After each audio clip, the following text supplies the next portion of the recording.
सूर्य अस्त के समय घर की बहू बेटी, घर के गऊ, घर की गाय भी, यहां तक कहते हैं दूध भी, लक्ष्मी भी शाम के समय किसी को ना दीजिए। बहू बेटी भी किसी के यहां शाम के समय ना जाए। हमारे घर की लक्ष्मी हमारे घर में रहे। संध्या का समय ऐसा होता है, शाम का समय, कि गाय भी चरकर घर की ओर आती है, गौएं भी अपने ठिकाना पाती हैं, पशु पक्षी।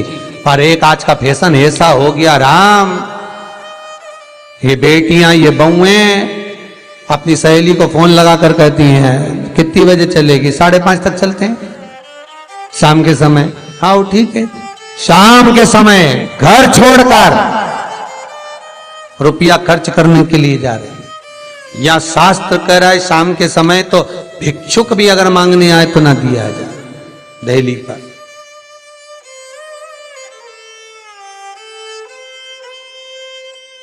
घर की लक्ष्मी, घर की बेटियां, घर की बहुएं घर में स्थिर हो,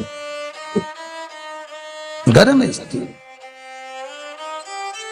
चौखट पर भूल कर भी बैठ जाते हैं, उनके शरीर में बीमारी बनी रहती है। चाहे वो 50 डॉक्टर बदल लें, चाहे वो 50 जगह पर जाकर दिखा लें, चाहे कितनी भी आभूषण मोती रतन माणिक बदल बदल कर पहन लें, तो भी उसके शरीर में कष्ट रहेगा ही।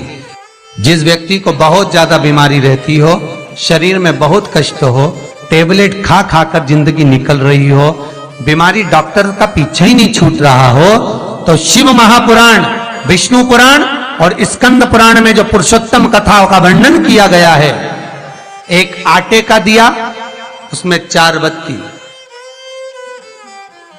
आटे के दिए में 4 बत्ती रखें, तिल्ली का तेल डाल लें, थोड़ा सा उसमें सरसों का तेल डाल लें।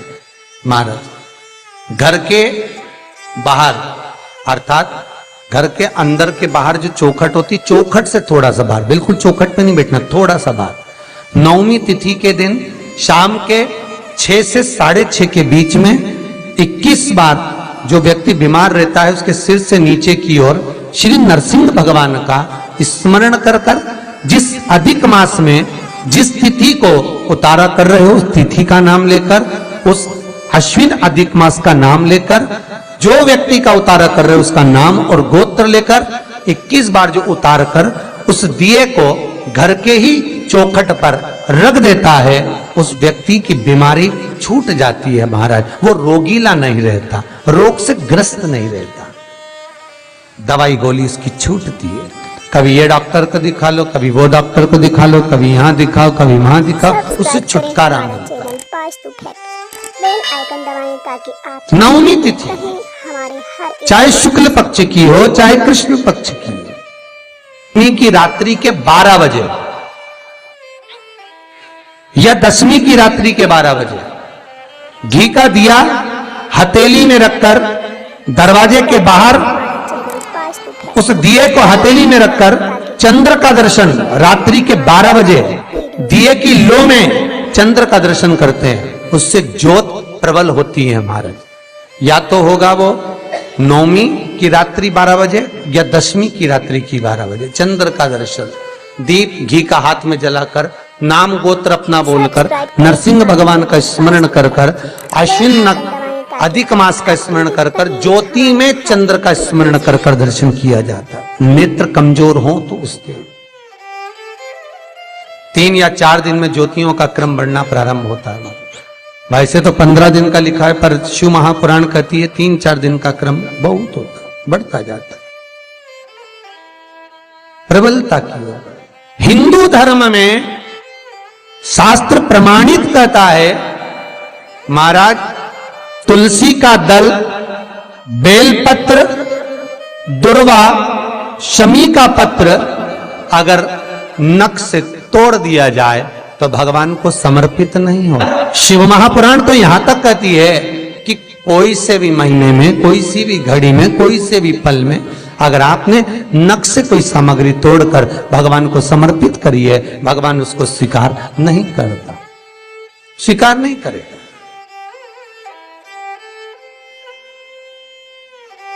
कईयों की आदत रहती है तुलसी का दल भी तोड़ेंगे तो नख से तोड़ देंगे, डंडी नख से तोड़ देंगे, बेलपत्री की डंडी नख से तोड़ देंगे, नहीं स्वीकार।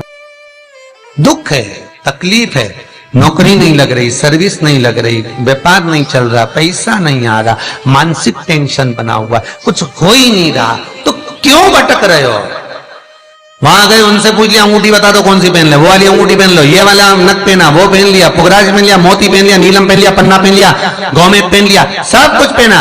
अब एक बार सब कुछ पहन लिया, सारे तरह के कपड़े बदल लिए, सारे बाबा जोगी बदल लिए, सारे देवता बदल लिए, घर की डिजाइन बदल ली, बाथरूम इधर का इधर बना दिया, सीढ़ी तोड़कर इधर लगा दी, पानी का टैंक उधर बना लिया, सारी दुनिया में घूम आए, उसके बाद भी सुख नहीं मिला, तो एक बार शिवरात्रि का भी उपाय कर कर देखना। शायद मुझे उम्मीद है जिंदगी भर तो दुख झेलोगे नहीं, सुख इतना झेलोगे, सुख का अनुभव इतना होगा कि दुख कहां गया मालूम ही नहीं पड़ेगा। ये मुझे उम्मीद है, मेरे विश्वनाथ की कृपा अगर हो गई, बस उसका अनुमोदन करो, उसका स्मरण। 5 बेर बोर जो खाते हैं, खाते हैं ना बेर जो बाजार में आते हैं, बोर जो आते हैं खाने वाले, 5 बेर, 5 जौ जानते हो, वो जौ हवन में डलती है, 5 जौ, 5 श्वेत पुष्प, 5 कमलगट्टे, 5 काली मिर्च,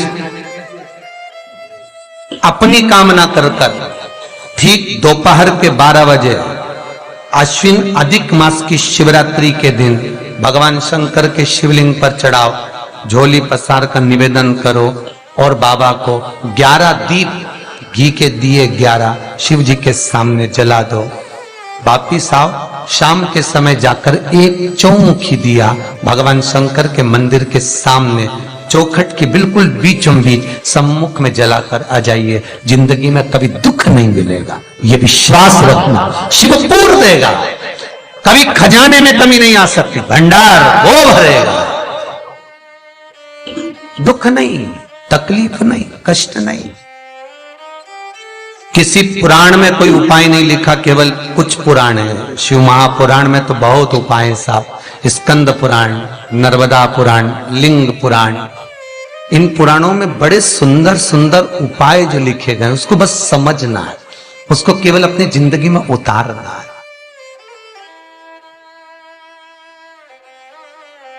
रोग हो गया गुरुजी, बहुत दुखी हैं, बीमारी ने, कैंसर ने घेर लिया, किडनी लीवर खराब हो गया, हम तो त्रिजुगी नारायण भी ना जा सकते, हम पांडुकेश्वर भी ना जा सकते, आप तो ऐसा उपाय बता दो जो घर में कर ले। बताऊंगा, उसका भी उपाय बताऊंगा। कैंसर, किडनी, लीवर, क्या अकाल मृत्यु वो मरे जो काम करे चंडाल का, काल उसका क्या बिगाड़े जो भक्त हो महाकाल का। क्या करेगा काल भी? कलकत्ता में बताया था मोदी परिवार का एक चरित्र, कलकत्ता में वर्णन किया था महू का एक चरित्र कि मरकर भी जिंदा कर देता है वो देवाधिदेव महादेव हो सकता है, जो मृत्यु पर भी विजय प्राप्त कर सकता है वो देवाधिदेव महादेव हो सकता है, जो यमराज को भी मार दे वो देवाधिदेव महादेव हो सकता है। वर्तमान, भूत, भविष्य सारे कालों का जो स्मरण कर ले वो त्रिकालदर्शी केवल विश्वनाथ ही हो सकता है। मेरा शंभु, मेरा शंकर, मेरा त्रिकालदर्शी, मेरा कैलाशी, मेरा विनाश, कोई दूसरा नहीं। श्री शिवाय नमस्तुभ्यं, श्री शिवाय नमस्तुभ्यं, श्री शिवाय नमस्तुभ्यं।